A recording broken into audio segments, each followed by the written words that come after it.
Bapak Ibu masih setia dengan channel saya di sini ya. Nah, pada kesempatan ini saya akan kembali membahas soal-soal dari SIM PKB untuk modul belajar mandiri bidang IPA Biologi.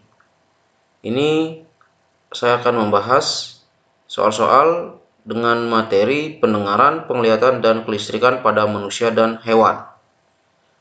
Ini adalah soal review pembelajaran 4. Baik, langsung saja ke soalnya. Soal nomor 1. Seorang kakek menderita rabun dekat dengan titik dekatnya punktum proksimum itu sejauh 50 cm. Agar kakek dapat membaca pada jarak normal, maka harus menggunakan lensa yang A. Cekung dengan kekuatan lensa minus 50 dioptri. B. Lensa cembung dengan kekuatan lensa minus 5 dioptri. C. Lensa cembung dengan kekuatan lensa positif 2 dioptri. D. Lensa cembung dengan kekuatan lensa positif 50 dioptri.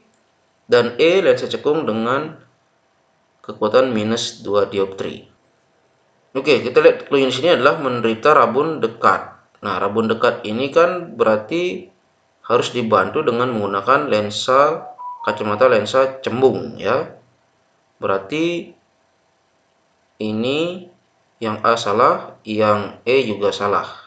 Nah, baik, kita sekarang akan menghitung kekuatan lensa yang akan digunakan. Rumus untuk kekuatan lensa yang digunakan pada penderita rabun dekat ini adalah P ini sama dengan 1 per Sn.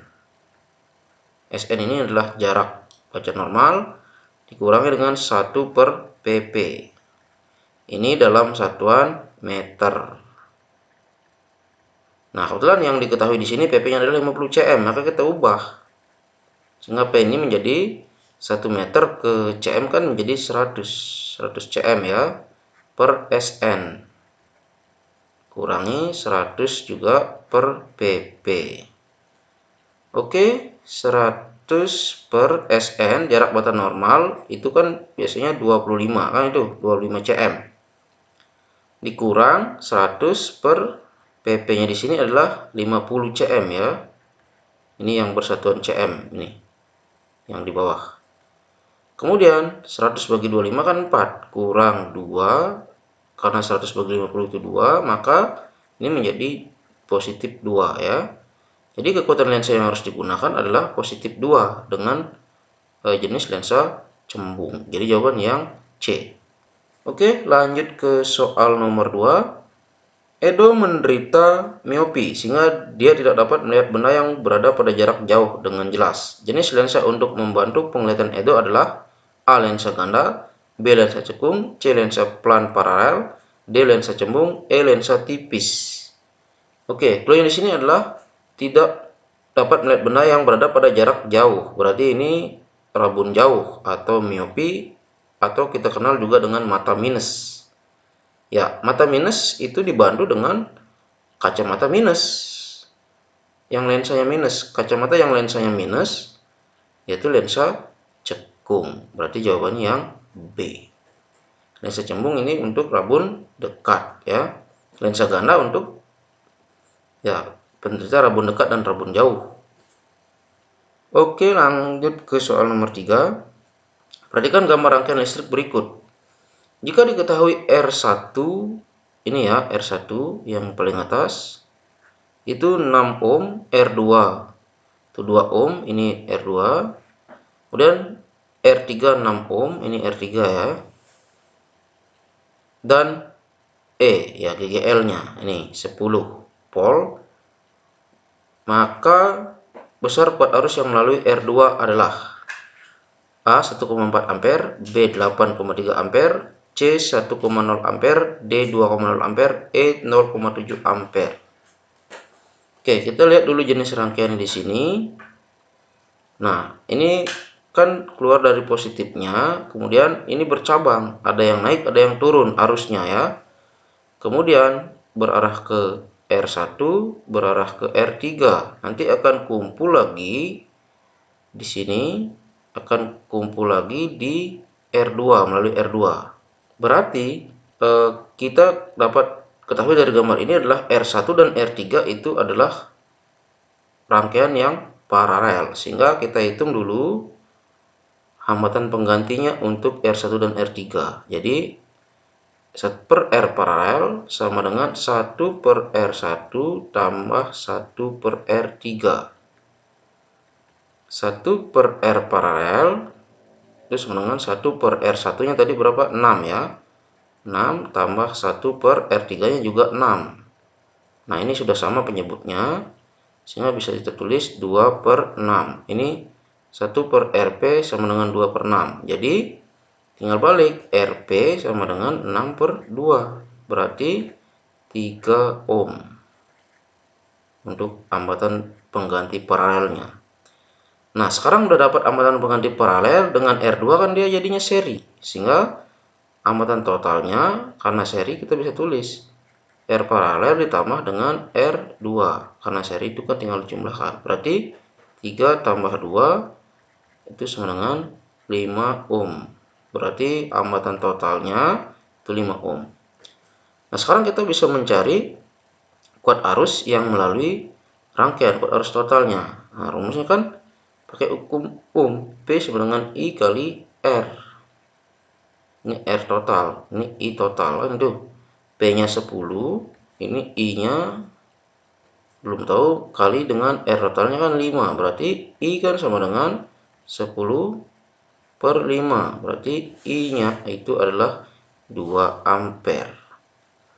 Nah, kita lihat di sini.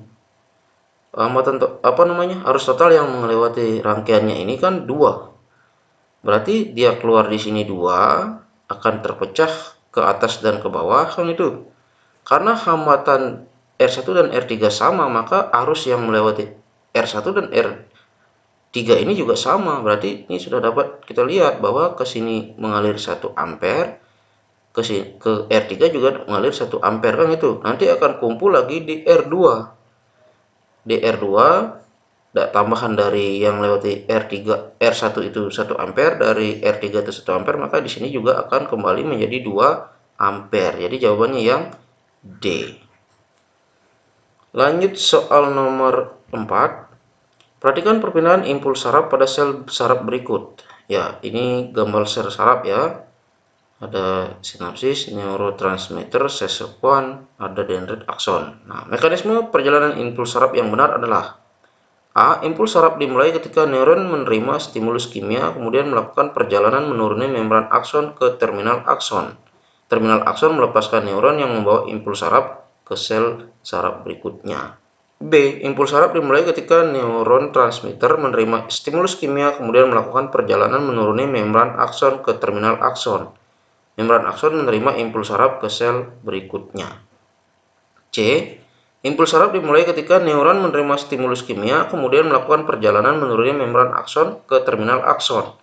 Terminal akson melepaskan neuron transmitter yang membawa impuls saraf ke sel berikutnya.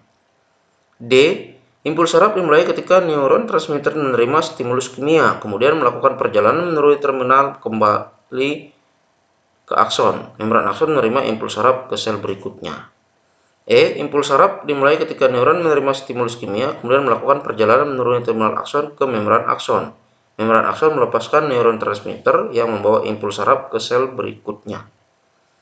Nah, ini diminta adalah mekanisme perjalanan impuls saraf yang benar.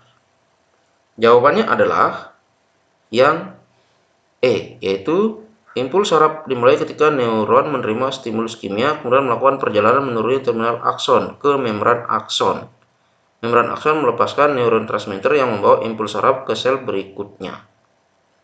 Baik, lanjut ke soal nomor 5. Perhatikan gambar berikut. Nah, ini besi yang dililiti oleh kabel. Kemudian ini akan keluar masukkan batang magnet. Ini ada 2 gambar.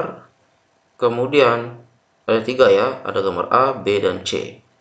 Nah, arah gerak jarum galvanometer dipengaruhi oleh A. Jumlah lilitan, B. Posisi magnet, E. Kecepatan gerak magnet, D. Kutub magnet yang dimasukkan, E. Besar medan magnet. Nah, arah gerak jarum galvanometer ini ya, dia akan dipengaruhi kecepatan gerak magnet. Nih, semakin cepat gerakannya maka jarum ini akan bergerak juga semakin cepat karena terjadi flux magnetik yang besar ya. Kemudian soal nomor 6. Gambar berikut menunjukkan baterai dan lampu yang dihubungkan dengan kawat pada beberapa bahan. Ini yang A ini aluminium ya, yang satu ini aluminium. Ini aluminiumnya. Kabelnya ini dengan ini dihubungkan oleh aluminium dan dipasangnya baterai, ini ada lampunya. Kemudian ini penghubungnya adalah sendok plastik. Kemudian yang gambar 3 ini penghubungnya ini adalah kunci, ini ya, kunci. Kemudian yang gambar 4 ini udara. Nah, gambar yang menunjukkan lampu menyala adalah lampu menyala yang diminta. Kalau aluminium ya bisa mengantarkan arus listrik, kan bisa. Jadi 1 oke, betul. Sendok plastik yang gambar 2 tidak bisa ya.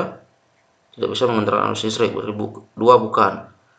Yang gambar 3 lampu arusnya dihubungkan dengan kunci, ini bisa. Yang 4 udara, udah tidak bisa ya. Berarti yang benar adalah 1 dan 3, berarti yang pilihan B. Oke, lanjut soal nomor 7. Sebuah batu dilempar ke tengah kolam sejauh 20 meter dari tepi kolam, sehingga terjadi gelombang permukaan air yang sampai ke tepi setelah 4 detik. Bila sebuah gabus bergerak 4 gelombang tiap detik, panjang gelombang permukaan air tersebut adalah A. 1,75 meter, B. 1,50 meter, C. 1,25 meter, D. 2 meter, E. 2,5 meter. Oke, kita akan cari clue di sini adalah panjang gelombang. Ya, panjang gelombang atau kita simbolkan dengan lambda, kan itu. Panjang gelombang itu kan panjang satu gelombang. Ini kita lihat dulu, yang diketahui adalah sebuah batu dilempar ke tengah kolam sejauh 20 meter dari tepi kolam, sehingga terjadi gelombang permukaan air yang sampai ke tepi setelah 4 detik. Bila gabus bergerak 4 gelombang tiap detik. Nah, berarti ini adalah frekuensi. Frekuensi itu kan N per T, berarti 4 gelombang per 1 detik, berarti frekuensinya 4 Hz. Oke. Nah, kita lihat lagi yang ini sejauh 20 meter sampai 4 detik. Nah, berarti dari sini kita akan mendapatkan nanti cepat ramatnya. Ya, ini kan jarak itu kan sama dengan P kali T. Dia melempar batu ke tengah kolam kan sejauh 20 meter, berarti ini 20. P-nya belum ada, akan sampai ke tepi. T-nya itu adalah 4 detik, berarti 4. Berarti P itu kan sama dengan 20 per 4, berarti cepat ramatnya adalah 5. Nah, dari hubungan cepat ramat dengan lambda dan frekuensi ini kita akan dapat sekarang. P itu cepat ramat gelombang kan sama dengan lambda kali F, kan itu. P-nya 5, lambdanya tidak ada, F-nya 4. Berarti lambda itu kan sama dengan 5 per 4. 5 bagi 4 kan dapat 1,25 meter, kan itu. Berarti jawabannya adalah yang C. Oke, demikianlah pembahasan soal-soal untuk review pembelajaran 4 bidang IPA Biologi dengan materi pendengaran, penglihatan, dan kelistrikan pada manusia dan hewan. Bagi Bapak Ibu yang baru bergabung dengan channel ini, silahkan di subscribe karena subscribe itu gratis. Dan ada untungnya loh, nanti kalau Bapak Ibu aktifkan tanda loncengnya, nanti ketika saya upload video-video pembahasan soal berikutnya, maka Bapak Ibu akan mendapatkan notifikasi pemberitahuan. Dan jangan lupa di-share ke teman lainnya. Jika ada perbedaan jawaban atau pendapat, mari kita sharingkan di kolom komentar. Semoga video ini bermanfaat. Terima kasih.